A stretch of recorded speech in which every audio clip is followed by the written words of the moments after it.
A Las Vegas prostitute, dropped the F and add a P, was murdered during a sex session at a hotel that cost an Army veteran client $2,000 before he snapped on her. 30-year-old Larissa Garcia was killed at Palms Resort Hotel on June 12th. The suspect, 35-year-old Jason Kendall, turned himself into authorities on June 28th. It was said that the reason Jason snapped and killed her was because Larissa requested additional payment from him. He then hit her in the face and choked her for 10 minutes and then allegedly had sex with her. Jason said that after he had sex with her, he dragged her away from the door and left. After he left the hotel, he then called 911 and tried to make it look like Larissa overdosed. It was said that an anonymous caller, which has since been identified as Jason, called 911 and reported an overdose inside a hotel room. Security then responded to the call and found Larissa on the floor in the hotel with a cut to her jaw. First responders were under the impression that Larissa was indeed overdosing, so the police were not called at first.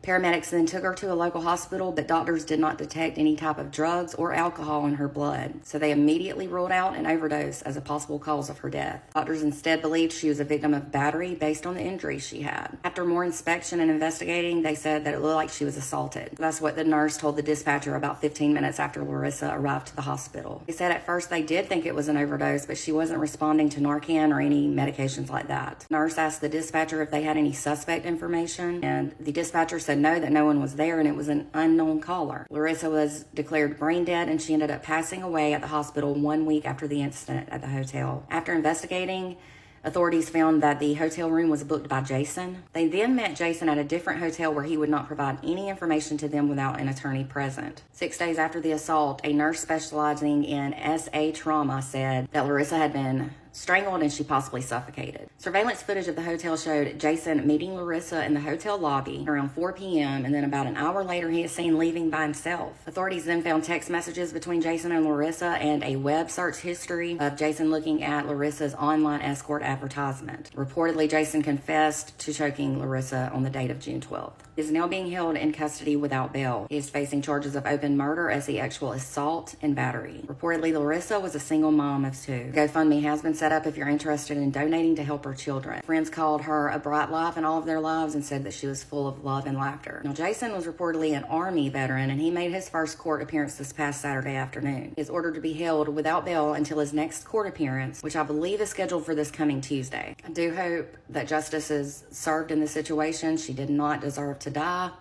and my heart and prayers go out to her family and friends.